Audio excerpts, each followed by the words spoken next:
మత్తయి సువార్త మొదటి అధ్యాయం 18వ వచనం నుంచి 25వ వచనం వరకు. యేసుక్రీస్తు జనన విధం ఎట్లనగా, ఆయన తల్లి అయిన మరియ యేసోబునకు ప్రదానము చేయబడిన తరువాత వారు ఏకము కాకమునోపు ఆమె పరిశుద్ధాత్మ వలన గర్భవతిగా ఉండెను.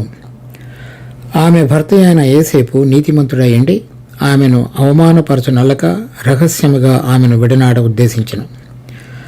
అతడు ఈ సంగతులను గూర్చి ఆలోచించుకొనుచుండగా, ఇదిగో ప్రభువు దూత స్వప్నమందు అతనికి ప్రత్యక్షమై, దావీదు కుమారుడు అయిన యేసేపు, నీ భార్య అయిన మరియను చేర్చుకున్నట్టుకు భయపడకము.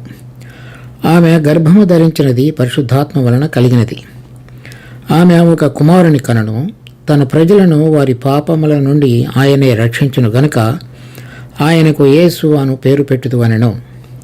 ఇదిగో కన్యక గర్భవతి అయి కుమారుని కనను. ఆయనకు ఇమ్మానుయేలు అను పేరు పెట్టుదురు అని ప్రభువు తన ప్రవక్త ద్వారా పలికిన మాట నెరవేరునట్లు ఇదంతయు జరిగెను. ఇమ్మానుయేలు అను పేరునకు భాషాంతరమున దేవుడు మనకు తోడు అని అర్థము. యేసేపు నిద్ర మేల్కొని ప్రభువు దూత తనకు ఆజ్ఞాపించిన ప్రకారము చేసి తన భార్యను చేర్చుకుని ఆమె కుమారుని కను వరకు ఆమెను ఎరుగకుండెను. అతడు ఆ కుమారునికి యేసు అను పేరు పెట్టెను.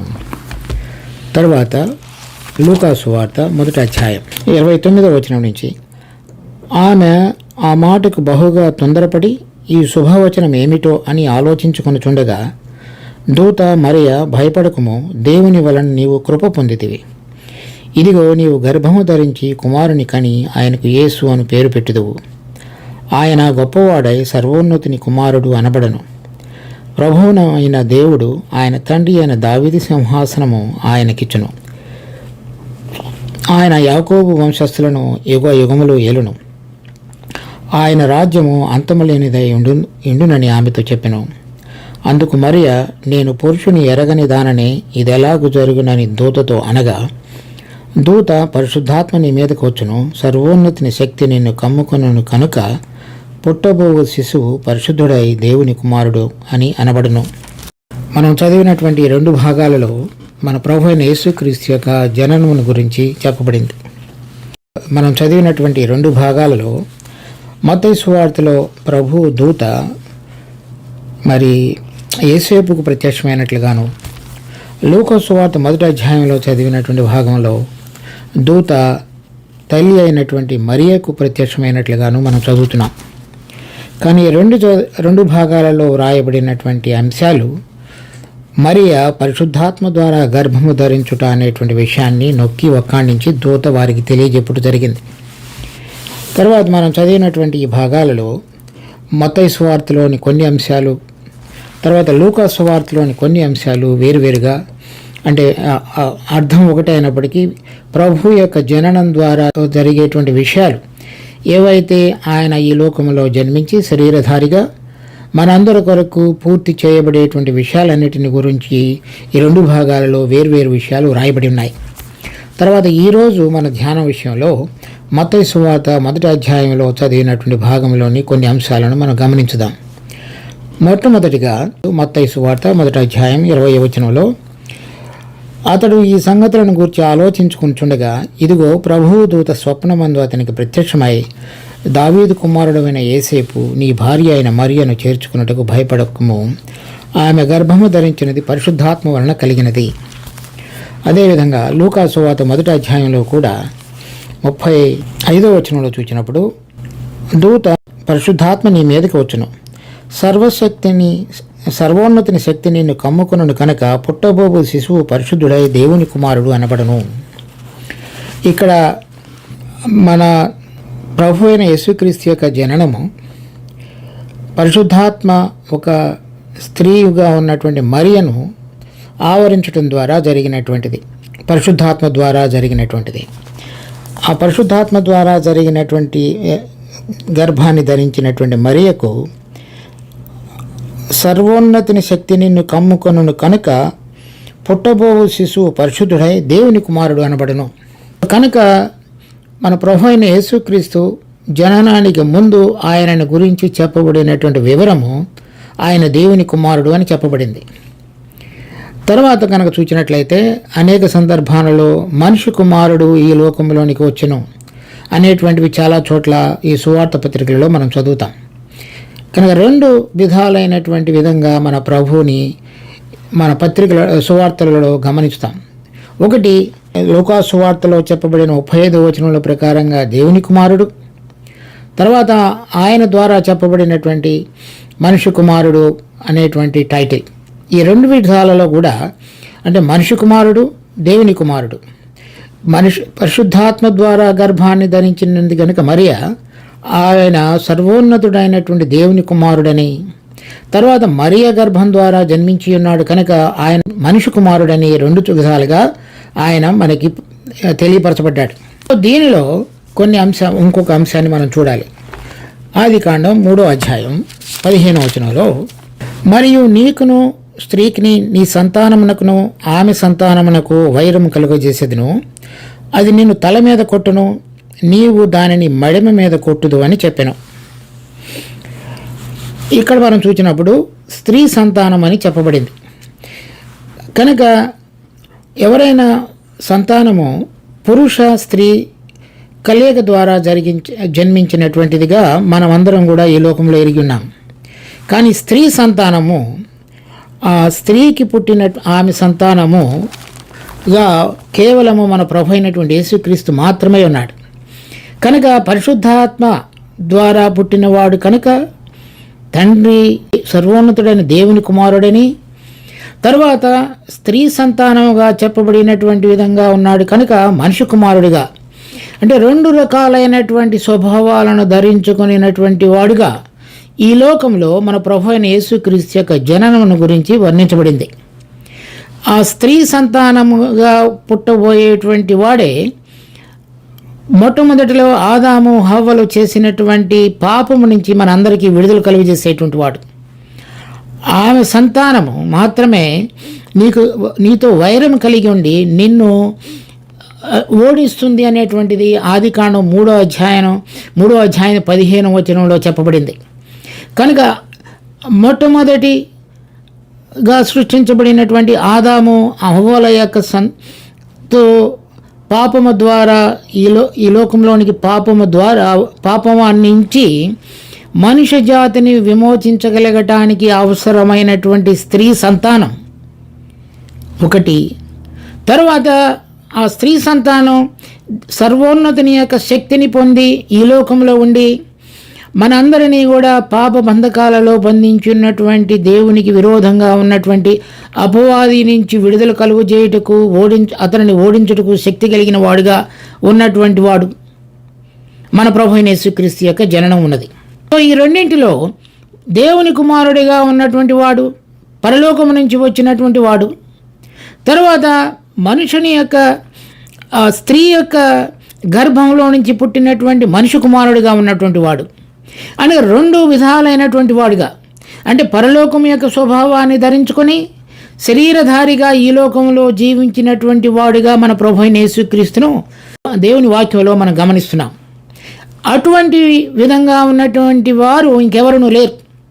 అంటే పరిశుద్ధాత్మ యొక్క శక్తి ద్వారా ఒక స్త్రీ గర్భమును కని సర్వోన్నతుడైన దేవుని కుమారుడని పిలువబడి స్త్రీ ద్వారా జన్మించున్నాడు కనుక స్త్రీ సంతానంగా లెక్కించబడి ఆ రెండు స్వభావాలు కలిగి పరలోక సంబంధమైన పరిశుద్ధమైనటువంటి స్వభావాన్ని ధరించుకొని మనవలే పాప శరీరాకారంతో పంపబడినటువంటి వాడిగా మన ప్రభు అయిన యేసుక్రీస్తు యొక్క జననము దేవుని యొక్క వాక్యంలో వర్ణించబడింది. ఇది అద్భుతమైనటువంటి విషయం. ఇంకా అటువంటి విధంగా ఏ మనుషుడును ఎప్పుడునూ ఎక్కడనూ జన్మించి ఉండలేదు. పరిశుద్ధాత్మ ద్వారా పవిత్రమైనటువంటి విధంగా జీవించుటకు శక్తి కలిగిన వాడుగా మనందరినీ బంధకాలలో ఉంచి పాపములో పడవేసినటువంటి అపవాది యొక్క శక్తిని ఓడించగలిగిన వాడుగా మన ప్రభు అయిన యేసుక్రీస్తు యొక్క ప్రత్యక్షత జననము మత్తయి సువార్తలోను లూకా సువార్తలోను వర్ణించబడింది. అలా పరిశుద్ధాత్మ ద్వారా జన్మించినాడు కనుకనే ఆయన దేవుని కుమారుడని పిలువబడ్డాడు. ఆయన మరియ గర్భం ద్వారా జన్మించున్నాడు కనుకనే ఆయన మనిషి కుమారుడని పిలువబడ్డాడు. కనుక మనవలే పాప శరీరాకారంతో ఈ లోకంలోనికి వచ్చిన్నాడు కనుక మనతోటి సంబంధం కలిగిన వాడుగా దేవుని నుంచి ఆ పరిశుద్ధాత్మ ద్వారా పుట్టినవాడు కనుక, ఆయన దైవ స్వభావాన్ని కలిగిన వాడుగా ఉన్నాడు కనుక మనకు దేవుని గురించినటువంటి విధంగా పరిచయాన్ని, తర్వాత ఆయనను గురించి తెలియజెప్పగలగటానికి, ఆయన బలం ద్వారా ఆయన ఇక్కడ జీవించగలగటానికి మార్గాన్ని తెరిచిన వాడుగా ఉన్నాడు. ఇక్కడ మనం గమనించినటువంటి ఇంకొక విషయం ఏంటంటే, మనిషి ఈ లోకంలో పుట్టినప్పటి నుంచి ఇప్పటి వరకు కూడా ఈ లోక సంబంధమైనటువంటి విషయాలు మాత్రమే ఆలోచించి జీవించగలిగి దాని కొరకు మాత్రమే కలిగి ఉండేవాడుగా ఉన్నాడు. మన ప్రభు అయిన యేసుక్రీస్తు యొక్క జననం ద్వారా మనిషి ఆయన యందు విశ్వాసం ఉంచడం ద్వారా పరలోక సంబంధమైన విషయాలలోనికి, పరలోక సంబంధిత విషయాలలో పరిచయంలోనికి తీసుకుని రాబడి వాటిలో జీవించగలిగేటువంటి మార్గాన్ని ఆయన తెరిచున్నాడు. అది ఆయన యొక్క జననం ద్వారా ఈ భూలోకం అంతటికి ఇవ్వబడినటువంటి గొప్ప వరమైనది. సో మన ప్రభు అయిన యేసుక్రీస్తు యొక్క జననాన్ని మనం అందరం కూడా జరుపుకునేటువంటి ఈ క్రిస్మస్, అనగా క్రీస్తు యొక్క జననమును గురించి మనందరం కూడా సంతోషించి ఆనందంతో గడుపుకునేటువంటి విషయం అని అర్థం. దానిలో ఎందుకు అంత ఆనందించదగినటువంటి విషయం అంటే, దేవుడు స్వయంగా మనుషుని యొక్క రూపాన్ని ధరించి ఈ లోకంలోనికి వచ్చి మనుషులమైనటువంటి మనలను ఆయన ఉండేటువంటి పరిశుద్ధతలోనికి, పరలోకంలోనికి తీసుకుని వెళ్ళగలగటానికి మార్గాన్ని తెరిచున్నాడు కనుక, అది మొట్టమొదటిగా ఆయన పరిశుద్ధాత్మ వలన గర్భము ధరించినది అనే విషయాన్ని మనం చూస్తున్నాం ఇక్కడ. రెండవదిగా మనం చూసినట్లయితే ఆయనకు యేసు అను పేరు పెట్టుదురు. చూడండి 21వ వచనంలో, ఆమె ఒక కుమారుని కనెను, తన ప్రజలను వారి పాపముల నుండి ఆయనే రక్షించును కనుక ఆయనకు యేసు అని పేరు పెట్టుదును అనేను. ఆయనకు పెట్టబోయేటువంటి పేరు ఆయన పుట్టక మునుపు వర్ణించబడింది. యేసు అనేటువంటి పేరుకు అర్థం ఏమిటంటే, ఆయన ప్రజలను వారి పాపముల నుండి రక్షించును. ఈ పాపం అనగా అర్థం ఏంటంటే, ఆజ్ఞాతిక్రమమే పాపం అని వ్రాయబడింది 1 యోహాను పత్రిక 3వ అధ్యాయం 4వ వచనంలో. లేక పాపం అనేటువంటి ఈ గ్రీకు భాషలో ఉన్నటువంటి మాటకు అర్థం ఏంటంటే, గురి తప్పి జీవించుట అనేటువంటి మార్గం, లేక మార్గం తప్పి జీవించుట, లేక సృష్టికర్త ఏ ఉద్దేశంతో అయితే జన్మించి మనందరినీ కూడా జన్మింప చేసి ఉన్నాడో ఈ లోకంలోనికి, ఆ సృష్టికర్త యొక్క ఉద్దేశమునకు వెలుపల మనం జీవించుట అనేటువంటిది అర్థం. సో దానికి ఆయన సృష్టికర్త కనుక, మనం ఆయన చేత సృష్టించబడ్డాం కనుక, ఆయన సృష్టించినటువంటి ఉద్దేశానికి వేరుగా, భిన్నంగా, మరి తప్పుగా జీవించడం అనేటువంటిదే పాపం. ఆ పాప నైజంలో ఉంటూ ఆయనకు వేరైన మార్గంలో జీవిస్తూ ఆ పాప మార్గంలో వేరైనటువంటి క్రియలు, ఆయనకి ఇష్టకరం కానటువంటి క్రియలన్నీ జరిగించేవన్నీ కూడా పాపములు అని చెప్పబడ్డాయి. మనలో ఉన్నటువంటి పాప నైజాన్ని బట్టి మనం చేసేటువంటి క్రియలన్నీ కూడా పాపములుగా ఎంచబడి దేవునితోటి మనం సంబంధం లేకుండా ఉన్నటువంటి జీవితంలో ఆయన మన పడిపోయినటువంటి స్థితిని గుర్తెరిగి మనందరికీ కూడా విడుదల కలుగు చేసి సృష్టికర్త అయినటువంటి పరమ తండ్రితో పాపి మరి అపవిత్రుడిగా ఈ లోకంలో జీవించున్నటువంటి నరుడిని విడుదల కలుగు చేసి దేవునితో సంబంధం కలిగిన వాడుగా తీసుకుని వచ్చి దేవుడు కోరుతున్నటువంటి పవిత్రమైన పరలోక సంబంధమైన జీవితానికి నాంది పలకటానికి మన ప్రభు అయిన యేసుక్రీస్తు ఈ లోకానికి వచ్చున్నాడు. ఎవరైనా చెప్పవచ్చు, నేను ఎప్పుడు కూడా తెలిసి ఏ తప్పు చేయలేదు, పాపం చేయలేదు, నేను ఎంతో నీతిగా జీవించుతున్నాను అనేటువంటిది. కానీ దేవుని యొక్క వాక్యం ఏమి చెప్తున్నదంటే, ఏ భేదమును లేదు, అందరూ పాపము చేసి దేవుడు అనుగ్రహించు మహిమను పొందలేకపోతున్నారు. అనగా నేను పాపములు చేయలేదని కనుక మనం అనుకుంటున్నట్లయితే, దేవుడు ఏదైతే మహిమ కొరకు మనందరినీ కూడా సృష్టించున్నాడో ఆ మహిమలో మనం జీవించి ఉండవలసిందే. కానీ దేవుడు ఒక మనుషుడిని సృష్టించినప్పుడు ఆదాము ఏ విధంగా దేవునితోటి సంబంధం కలిగి ఉన్నాడో, మాట్లాడగలిగి ఉన్నాడో, అతను చూడగలిగి ఉన్నాడో, మనం గనక ఆ మహిమలో కనుక ఉన్నట్లయితే దేవుని చూచి మాట్లాడి ఆయనతో నడిచి ఉండగలిగేవాళ్ళం. కనుక ఏ మనుషుడు కూడా ఆ సంబంధం లేకుండా జీవిస్తున్నాడు కనుక మనమందరము కూడా పాపములో ఉంటున్న వారమని అర్థమవుతున్నది. యెషయా గ్రంథం 59వ అధ్యాయం 2 నుంచి 4 వచనాలు కనుక మనం చూసినట్లయితే, మీ పాపములు మిమ్మలను దేవుని నుంచి దూరపరిచి ఉన్నాయి అని వ్రాయబడి ఉన్నది.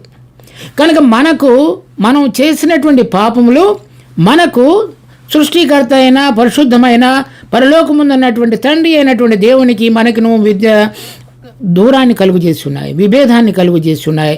తర్వాత మనం ఆయనతో సంబంధం లేకుండా ఉన్నటువంటి తనంలోనికి తీసుకొచ్చి ఉన్నాయి.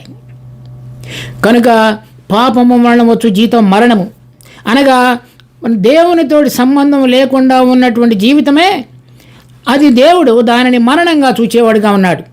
అనగా దేవునితోటి సంబంధం కలిగి ఆయన కోరుతున్నటువంటి పరిశుద్ధమైన జీవితంలోనికి మనల్ని తీసుకుని వచ్చుట అనేటువంటిదే ఆయన మనలను రక్షించుట అనేటువంటిది. యేసు అనగా వారిని ప్రజలను వారి పాపముల నుండి రక్షించును. ఆ రక్షణ అనగా ఈ పాపములు చేసేటువంటి అలవాటు, తర్వాత ఈ లోక సంబంధమైనటువంటి కోరికల యొక్క ప్రభావం ద్వారా జీవించుతున్నటువంటి మనిషి పరిశుద్ధమైన పరలోకమున్నటువంటి దేవుని వైపు తిరిగి ఆయన కోరిన విధంగా జీవించగలగటానికి మనలో తన కార్యాన్ని జరిగించటం అనేటువంటిదే రక్షణ కార్యం. నేను దేవునికి వ్యతిరేకంగా ఉన్నటువంటి జీవితాన్ని విడిచిపెట్టగలిగి తర్వాత దేవుని కోరుతున్నటువంటి ఉద్దేశాల మేరకు నేను జీవించగలగటం అనేటువంటిదే రక్షణ. ఈ రక్షణ అనేటువంటిది అంటే నా పాపములన్నీ కూడా క్షమించబడి దేవుడు కోరుతున్న విధంగా నేను జీవించగలగటానికి ఆయన కార్యమును జరిగించేవాడుగా ఈ లోకములో ఉన్నాడు. కనుక ఆయనకు యేసు అని పేరు పెట్టుదువు. అనగా ఆయన వారి ప్రజలను వారి పాపముల నుండి రక్షించును. కనుక దేవుడు ఎవరైనా ఆయన యందు విశ్వాసం ఉంచు వారందరూ కూడా పాపం క్షమాపణ పొంది విడుదల పొంది పాపం యొక్క ప్రభావం నుంచి బయటికి రాగలిగి దేవుడు కోరుతున్నటువంటి జీవితంలోనికి రాగలగటం అనేటువంటిది ఆయన మనకు అనుగ్రహించినటువంటి గొప్ప ఉచితమైనటువంటి కృపావరమైనది. పాపం వల్ల వచ్చు జీతం మరణము, కానీ దేవుని యొక్క కృపావరము మన ప్రభువైన యేసుక్రీస్తునందు నిత్యజీవము. అంటే ఏదైతే పాపం వలన మరణం అనేటువంటి దానిని మనందరం కూడా ఆదాము నుంచి సంప్రాప్తించుకున్నామో దాని నుంచి విడుదల పొంది దేవుడు కోరుతున్నటువంటివి జీవ మార్గంలోనికి పరిశుద్ధమైన మార్గంలోనికి జీవించగలగటానికి మన ప్రభువైన యేసుక్రీస్తు ఈ లోకంలోనికి వచ్చినాడు. ఆయన వచ్చి మరి పాపము చేసినటువంటి ప్రతి ప్రాణి కూడా చూడండి, ఎహెజ్కేలు 18:4 పాపము చేయువాడెవడో వాడే మరణమునందును. అదే అధ్యాయంలో 20 పాపము చేయువాడే మరణమునందును. తర్వాత మన రోమాపత్రికలో కూడా చూస్తే ఏ భేదమును లేదు, అందరూ పాపం చేసి దేవుడు అనుగ్రహించు మహిమను పొందలేకపోతున్నారు. 6వ అధ్యాయం 23 చూస్తే పాపం వలన వచ్చు జీతము మరణము.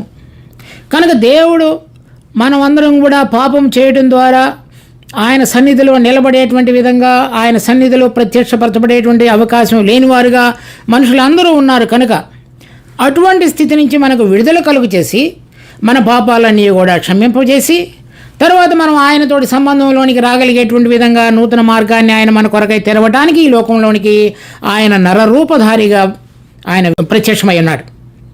చూడండి, ఎఫెసీ పత్రిక 2వ అధ్యాయం 4-5 ఆయనను దేవుడు కరుణా సంపన్నుడైండి మనము మన అపరాధముల చేత చచ్చిన వారమైనప్పుడు సైతము మన ఎడల తన ప్రేమ చేత మనలను క్రీస్తుతో కూడా బ్రతికించెను. కనుక ఈ పాపముల విషయంలో క్షమింపజేసి దేవుని విషయంలో జీవించున్నట్లుగా మనలకు విడుదల కలుగు చేయటానికి మన ప్రభువైన యేసుక్రీస్తు ఈ లోకమునకు వచ్చున్నాడు. అదే పత్రిక 1వ అధ్యాయం 7వ దేవుని కృపా మహదైశ్వర్యమును బట్టి ఆ ప్రియనియందు అనగా మన ప్రభువైన యేసుక్రీస్తునందు ఆయన రక్తం వలన అంటే ఈ లోకంలోనికి వచ్చి మరి మనందరికీ బదులుగా పాపము యొక్క శిక్ష నుంచి విడుదల పొందడానికి మన పాపంలో నుంచి మనల్ని రక్షించడానికి ఆయన రక్తమును కల్వరి శిలువలో కార్చినటువంటి ఆ విమోచన కార్యం ద్వారా మనకు విమోచనము అనగా మన అపరాధములకు క్షమాపణ కలిగి ఉన్నది. కనుక మన పాపములన్నీ కూడా అపరాధములన్నీ కూడా క్షమించబడగలగటానికి దేవుని యొక్క న్యాయ విధిని సంపూర్ణంగా నెరవేర్చగలగటానికి అవసరమైన విధంగా శరీరధారిగా వచ్చినటువంటి దేవుని కుమారుడైన ప్రభువైన యేసుక్రీస్తు తన రక్తాన్ని మనందరి కొరకు కల్వరి శిలువలో కార్చి మనలను మన పాపంలో నుంచి విడుదల కలుగజేసి రక్షింపజేసి దేవుని ఎదుట మనం సంబంధం కలిగి ఆయన యొక్క పరిశుద్ధతలో పరలోక సంబంధమైన జీవితంలో జీవించగలగటానికి ఆయన ఈ లోకమునకు వచ్చి ఉన్నాడు. తర్వాత రోమాపత్రిక 3వ అధ్యాయం 23వ వచనం నుంచి, ఏ భేదము లేదు, అందరూ పాపము చేసి దేవుడు అనుగ్రహించు మహిమను పొందలేకపోతున్నారు. కాబట్టి నమ్మువారు ఆయన కృపచేతనే యేసుక్రీస్తునందలి విమోచనము ద్వారా, ఆ యేసు అనేటువంటి పేరుకు అర్థం అది, విమోచించువాడు, ఉచితముగా నీతిమంతులని తీర్చబడుతున్నారు. పూర్వము చేయబడిన పాపములను దేవుడు తన ఓరిమి వలన ఉపేక్షించినందున, అనగా మనము ఆయనను ఎరగక మునుపు, ఆయనందు విశ్వాసం ఉంచక మునుపు, ఆయన కృపను కోరుకొని మన జీవితంలో విడుదల పొందాలని చూడక మునుపు మనం చేసినటువంటి పాపాలన్నిటినీ కూడా ఆయన తన ఓర్పు ద్వారా ఉపేక్షించి ఉన్నాడు. అంటే వాటిని వీరు ఎప్పుడైనా సరే నా కుమారుని యందు విశ్వాసం ఉంచుతారేమని చెప్పి వేచి ఉన్నాడని అర్థం. ఆయన తన నీతిని కనపరచవలనని క్రీస్తు యేసు రక్తమనందలి విశ్వాసము ద్వారా ఆయనను కరుణాధారముగా బయలుపరచను. దేవుడు ఇప్పటి కాలమందు తన నీతిని కనపరచు నిమిత్తము తాను నీతిమంతుడును, యేసునందు విశ్వాసం గల వారిని నీతిమంతుడిగా తీర్చువాడనై ఉండుటకు ఆయన ఇలాగూ చేసింది. కనుక ఈ రక్షణ అనేటువంటిది మన పాపముల విషయమై ప్రభు అయిన యేసుక్రీస్తు తన ప్రాణమును బలిగా అర్పించి పాపములకు చెల్లించవలసినటువంటి ప్రాయశ్చిత్తార్థం అంతటి కార్యమును సంపూర్ణం చేసి దేవుని ఎదుట మనందరం కూడా పాపము చేయలేదు అనేటువంటి స్థితిలో నిలబెట్టగలగటానికి ఆ సంపూర్ణమైన కార్యమే రక్షణ అని పిలువబడింది. కనుక ఆయనకు పేరు, ఆయన యేసుక్రీస్తు, అనగా ఆయన వారి పాపముల నుంచి రక్షించును. తర్వాత మనం చూస్తే మత్తయి సువార్త 1వ అధ్యాయంలో 22వ వచనం, ఇదిగో కన్యక గర్భవతి అయి కుమారుని కనను, ఆయనకి ఇమ్మానుయేలు అని పేరు పెట్టుదురు అని ప్రభువు తన ప్రవక్త ద్వారా పలికిన మాట నెరవేరినట్లు ఇదంతయు జరిగెను. ఇమ్మానుయేలు అని పేరునకు భాషాంతరమున దేవుడు మనకు తోడు అని అర్థము. ఇంకొక విషయాన్ని కనుక మనం చూస్తే ఇక్కడ 3వ విషయం, ఆయనకు ఇమ్మానుయేలు అని పేరు పెట్టుదురు. 21వ వచనంలో చూసినప్పుడు ఆయనకు యేసు అని పేరు పెట్టుదురు. ఇక్కడ ఇంకొక పేరుని గురించి కూడా ఆయనకి ఇవ్వబడింది. ఆ పేరు ఆయనకు ఇమ్మానుయేలు అని పేరు పడింది. యెషయా గ్రంథం 7వ అధ్యాయం 14వ వచనం, కాబట్టి ప్రభువు తానే ఒక సూచన మీకు చూపును, ఆలకించుడి, కన్యక గర్భవతి అయి కుమారుని కని అతనికి ఇమ్మానుయేలు అని పేరు పెట్టును. ఇది రాజు అయినటువంటి ఆహాజుకు యెషయా ప్రవక్త ద్వారా దేవుడు అనుగ్రహించబడినటువంటి సూచన లేక ప్రవచనం. కానీ ఇది మన ప్రభు అయిన యేసుక్రీస్తు జననానికి 700 సంవత్సరాలకు మునుపు జరిగినటువంటి విషయం. ఆ ప్రవచించబడినటువంటిది మన ప్రభు అయిన యేసుక్రీస్తు జననంలో సంపూర్ణం పూర్తిగా నెరవేర్చబడింది. దీనిలో ఇమ్మానుయేలు అనే కన్యక గర్భము ధరించి ఒక శిశువును కనును, వారు అతనికి ఇమ్మానుయేలు అని పేరు పెట్టుదురు. ఇమ్మానుయేలు అంటే భాషాంతరమున దేవుడు మనకు తోడయ్యున్నాడని అర్థం. ఈ దేవుడు మనకు తోడు అని అర్థం అని రాయబడింది. మనం యెషయా గ్రంథం 59వ అధ్యాయంలో చదివినట్లుగా మన పాపములు దేవునికి మనకిని భేదాన్ని కలుగజేసి, దూరాన్ని కలుగజేసి మనం ఆయనతో సంబంధం లేకుండా చేయబడింది. అందుచేత మన ప్రభు తండ్రి అయినటువంటి దేవుడు పాత నిబంధనలో వారికి ప్రత్యక్షమైనప్పుడు సీనాయి కొండ మీద మోషేతోటి చెప్పినప్పుడు ఎవరు కూడా ఈ కొండను కూడా తాకవద్దన్నాడు. అంటే ఆయన యొక్క ప్రత్యక్షత ఎవరు సమీపింపరాని మహిమ తేజస్సులో వెలుగులో ఉన్నటువంటి ఆ గొప్ప దేవుడు ఏ మనుషుడు కూడా చూచి బ్రతకజాలడు. అటువంటి దేవుడు ఇప్పుడు మనకు తోడుగా ఉండి మనల్ని నడిపించేవాడుగా చేయబడ్డాడు. చూడండి, ఈ సర్వోన్నతుడైనటువంటి దేవుడు దేవుని కుమారుడిగా ఈ లోకములో సశరీరుడిగా ప్రత్యక్షపరచబడి, ఆ ప్రత్యక్షతలో ఆయన తోటి మనుషుడు ఉండనట్లుగా, సంబంధం కలిగి ఉన్నట్లుగా, తోడుగా ఆయనను మనం తోడుగా ఎరుగునట్లుగా ఆయన మార్గాన్ని మనకు తెరిచున్నాడు. ఒక్కసారి ఆలోచించండి, సమస్తమైనటువంటి సృష్టికి, బ్రహ్మాండానికి సృష్టికర్త, అన్నిటినీ తన మాట యొక్క శక్తి ద్వారా చక్కగా నిర్వహించుతున్నటువంటి మహామహుడు, ఎవరు సమీపింపరాని తేజస్సులో ఉన్నటువంటి పరిశుద్ధుడు, ఎవరు ఆయనను చూచి బ్రతకజాలడని చెప్పినటువంటి గొప్ప దేవుడు. అటువంటి దేవుడు మనకు తోడుగా ఉండినట్లుగా ఇప్పుడు నూతన నిబంధనలో ఒక గొప్ప మార్గాన్ని ఆయన మనకు తెరిచున్నాడు. ఆయన శరీరం అనేటువంటి దాని ద్వారా నూతనమైనటువంటిది జీవము కలిగినటువంటి మార్గమును మన కొరకై తెరిచున్నాడు. పాత నిబంధనలో అతి పరిశుద్ధ స్థలంలోనికి ఎవరూ ప్రవేశించలేరు. సంవత్సరానికి ఒక్కసారి మాత్రమే ప్రాయశ్చిత్తార్థమైన బలి పశువు యొక్క రక్తాన్ని తీసుకొని ప్రధాన యాజకుడు మాత్రమే ప్రవేశించగలిగేవాడు. ఇప్పుడు నూతన నిబంధనలో ఆయన శరీరం అనేటువంటి తెరను చీల్చివేయటం ద్వారా మనందరం కూడా ప్రవేశించగలిగేటువంటి మార్గాన్ని ఆయన మనకు తెరిచున్నాడు. అలా తెరవటం మాత్రమే కాకుండా ఆయన మత్తయి సువార్త 28వ అధ్యాయం 20వ వచనంలో చెప్పి ఉన్నాడు, ఇదిగో యుగ యుగముల వరకు నేను మీకు తోడుగా ఉన్నాను. అంటే శిశువులకు ఎల్లప్పుడూ తోడుగా ఉండి నడిపిస్తాను అని చెప్తున్నాడు. తర్వాత యోహాను సువార్త 14వ అధ్యాయంలోని కొన్ని వచనాలు కనుక మనం చూసినట్లయితే 17వ వచనంలో పరిశుద్ధాత్మ దేవుడు మనలోనూ మనతోటి రెండు విధాలుగా ఆయన ఉంటాడని వ్రాయబడింది. ఒకసారి ఆ వచనం చదువుతాను చూడండి. యోహాను సువార్త 14వ అధ్యాయం 17వ వచనం, లోకము ఆయనను చూడదు కనుక ఆయనను ఎరుగదు కనుక ఆయనను పొందనేరదు. మీరు ఆయనను ఎరుగుదురు, ఆయన మీతో కూడా నివసించును, మీలో ఉండును. కనుక మన ప్రభువే ఆ ఆత్మ. అది కనుక మనం చూడాలనుకుంటే 2 కొరింథీ 3వ అధ్యాయంలో రాయబడింది 17వ వచనంలో, ప్రభువే ఆత్మ, ప్రభు యొక్క ఆత్మ ఎక్కడ ఉండునో అక్కడ స్వాతంత్రం ఉండును. కనుక ఆ ఆత్మ మన ప్రభువే. ఆ ప్రభు ఆయనకి ఇవ్వబడినటువంటి పేరు ఇమ్మానుయేలు, అనగా దేవుడు మనకు తోడుగా ఉన్నాడు. ఇక్కడ యోహాను సువార్త 14వ అధ్యాయం 17వ వచనంలో చెప్పబడినట్లుగా ఆ ఆత్మ ఎవరెవరైతే ఆయన యందు విశ్వసించున్నారో, ఆయన మన కొరకైనకై మన పాపముల కొరకు చనిపోయి ఉన్నాడని ఎందుకు, తర్వాత ఆయన చనిపోయినప్పుడు నేను కూడా చనిపోయినాను అనేటువంటి దానిని విశ్వసించున్నారో వారందరూ కూడా దేవుని యొక్క పరిశుద్ధాత్మను వారి జీవితాలలో పొంది ఉన్నారు. ఆ పరిశుద్ధాత్మ దేవుడు మనలోనూ మనతో కూడా ఉండేవాడుగా ఉన్నాడు. ఏదైతే పెంతెకోస్తు దినానికి మునుపు మన ప్రభు అయిన యేసుక్రీస్తు శిష్యులకు ఇవ్వబడినటువంటి వాగ్దానం, ఇదిగో యుగ యుగముల వరకు నేను మీకు తోడుగా ఉన్నాను అని చెప్పబడినటువంటి మాట, పెంతెకోస్తు తర్వాత ఎవరెవరైతే పరిశుద్ధాత్మ దేవుడు అనే వరాన్ని వారి జీవితాలలో పొంది ఉన్నారో వారందరిలో కూడా ప్రభు అయిన యేసుక్రీస్తు జీవించుతూ తోడుగా ఉండి నడిపించేవాడుగా ఉన్నాడు. చూడండి, ఈ సమస్తమైనటువంటి సృష్టికి ఆధారభూతుడు, సృష్టికర్త, అన్నిటినీ తన మాట యొక్క మహత్యము ద్వారా నిర్వహించుతున్నటువంటి గొప్ప దేవుడు ఒక మనిషి యొక్క హృదయంలో జీవించుతూ వారికి తోడుగా ఉండి నడిపించేటువంటి గొప్ప నాయకుడిగా, కాపురిగా ఉన్నాడు. ఇది అద్భుతమైనటువంటి విషయం.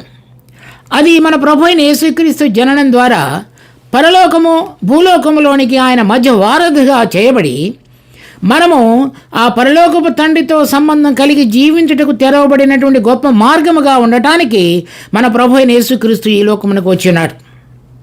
కనుక ఎవరైనా దేవుడిని ఎరగకుండా ఉన్నటువంటి వాళ్ళు, మనందరం కూడా తెలుసుకోవాల్సిన విషయం ఏమిటంటే, పాపి అయినటువంటి మనుషుడు, దేవుడికి దూరంగా ఉన్న మనుషుడు, పాపములో జీవిస్తున్నటువంటి మనుషుడు విడుదల పొందగలగటానికి దేవుడి యొక్క కుమారుడు ఈ లోకములోనికి స్వయంగా మనకు విడుదల కలుగు చేసి మనతో తోడుగా ఉండి నడిపించటానికి యేసుక్రీస్తుగా, ఇమ్మానుయేలుగా ప్రత్యక్షమైనటువంటి ఆయనందు విశ్వసించడం ద్వారా మనము నిజమైనటువంటి క్రిస్మస్ను లేక ప్రభు అయిన యేసుక్రీస్తు యొక్క జననమును గురించినటువంటి శుభ వార్తను మన జీవితాలలో అన్వయించుకొని సంతోషభరితులంగా జీవించగలుగుతాం.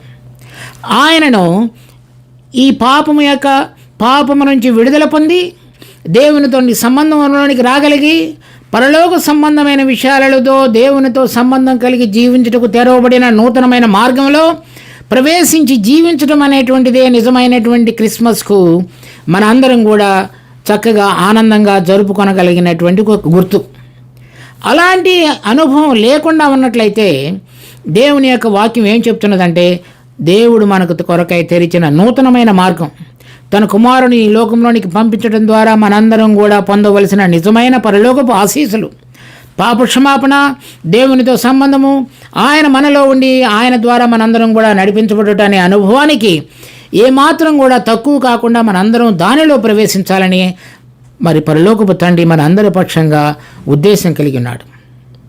అది నిజమైన విధంగా మనందరం కూడా అర్థం చేసుకొని దాని అనుభవంలోనికి రాగలిగి జీవించగలుగుటకు పరిశుద్ధాత్మ దేవుడు మనందరికీ కూడా సహాయపడి క్రిస్మస్ను సరైన విధంగా చూడగలుగుటకు, అన్వయించుకొని జీవించగలుగుటకు, అనుభవించగలుగుటకు మనందరికీ దేవుడు తోడుగా ఉండి ఆశీర్వదించునుగాక. ప్రభువు ఈ వాక్యమును ఆశీర్వదించునుగాక. ప్రార్థించుకుందాం. మా పరలోకపు ప్రియమైన తండ్రి, మీ కుమారుడైన యేసుక్రీస్తు ద్వారా మాకు అనుగ్రహించినటువంటి కృపా వరాన్ని బట్టి మీకు ఎంతో వందనాలు. దీనిని మేము చక్కగా స్వీకరించి మీ కుమారుని మా హృదయాలలో ఏ విధంగా విశ్వసించాలో విశ్వసించి పాప క్షమాపణ, రక్షణ అనుభవము, తర్వాత మీరు మాకు తోడుగా ఉండి దినదినము నడిపించుతున్నటువంటి మీ కాపరత్వం కింద జీవించుట, ఆ గొప్ప ఆశీర్వాద సంబంధమైన పరలోకపు జీవితానికి మమ్మల్ని అందరినీ నడిపించమని కోరుతూ ఈ క్రిస్మస్ యొక్క మీ కుమారుడైన జన్మించినటువంటి విధానం యొక్క నిజమైన అనుభవంలోనికి మమ్మల్ని అందరినీ ఆశీర్వదించమని మా రక్షకుడు ప్రభు అయిన యేసు నామమున అడిగి వేడుకుంటున్నాం తండ్రి. ఆమేన్.